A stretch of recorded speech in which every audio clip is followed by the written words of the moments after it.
I thought this was going to be one of the easiest parts of the rebuild. A quick clean, nothing more. On the bench here, I've got the freshly powder coated front brake calipers for my Honda SP1, the caliper bolts, and a set of brand new caliper pins with new bleed valves. The plan was simple. Drop everything into the ultrasonic cleaner for 5 minutes, using nothing aggressive at all, just hot water and a small squirt of motorcycle wash, and then dry them off and get everything ready for reassembly. No harsh chemicals, no acid, no degreasing cocktail. Just a light clean before the parts go back on the SP1. And that's exactly why what happened next is such a red flag. Because when I pulled the parts back out, the brand new caliper pins and bleed valves had suffered badly.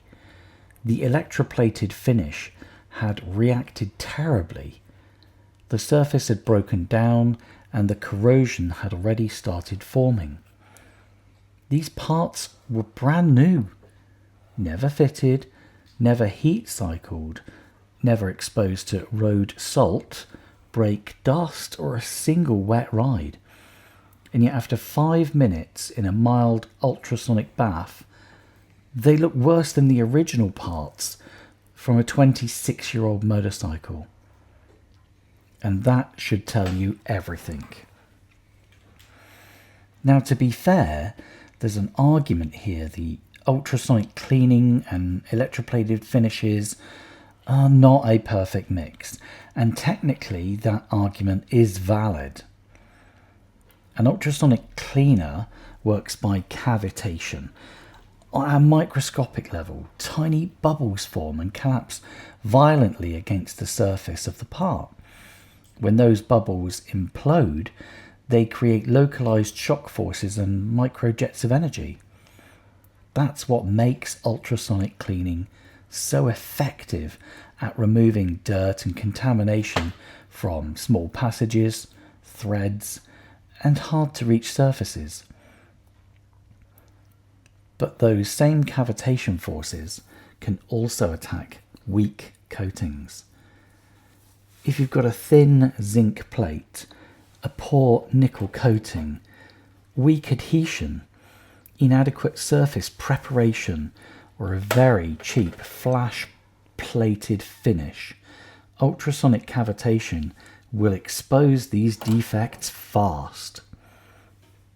It can lift plating from edges, open up pinholes, strip away passivation, and once the base metal is exposed, corrosion will begin almost immediately.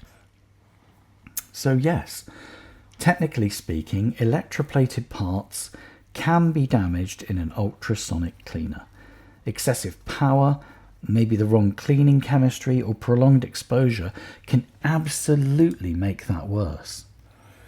But here's the key point, and for me, this is the most important point of the whole video. That does not excuse the quality of these new pins. Because I've recently cleaned the original Honda pins in the same way, and those genuine Japanese parts are 26 years old. They have lived on the bike, seen real use, real heat cycles, contamination, and they still look substantially better than those brand new replacement pins. And that completely changes how I see this. If an original OEM part that's over 2 decades old can survive comparable cleaning and still come out looking respectable, while a brand new aftermarket part immediately loses its finish and starts corroding, then the ultrasonic cleaner is not the main problem. It's the quality of the plating.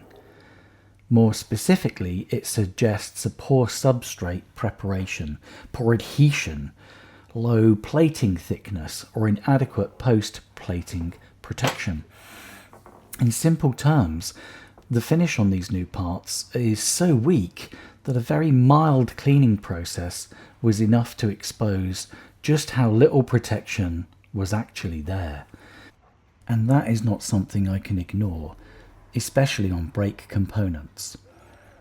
These pins and bleed valves don't live an easy life. Once fitted, they're exposed to moisture, brake dust, road grime, repeated heating and cooling, and all the environmental abuse that comes with real-world riding.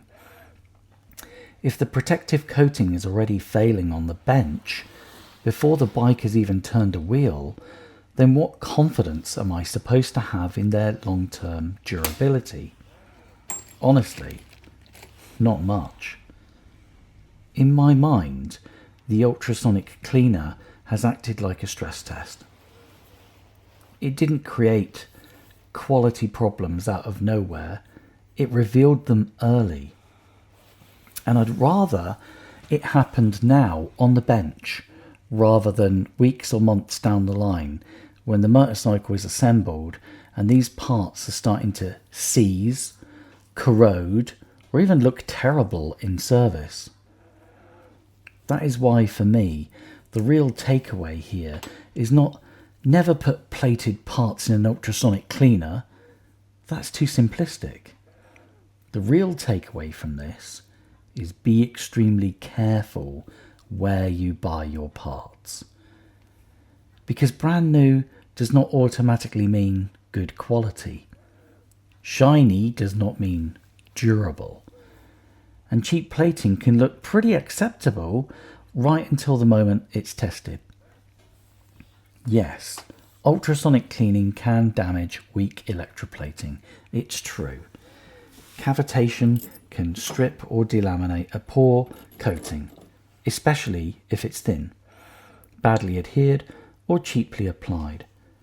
But a decent quality plated component, especially one intended for a critical application like my motorcycle brakes, should not fall apart this dramatically after a mild cleaning cycle. And that's why I keep coming back to the same conclusion. The cleaner may have exposed the issue, but the poor quality of these Chinese pins is the real problem. And when the original Japanese hardware from Honda is still outperforming brand new replacement, that says a lot about modern parts quality, and not in a good way. So for this rebuild, that's a lesson learnt. Be careful with ultrasonic cleaners, yes, but be even more careful with the parts you trust on your motorcycle.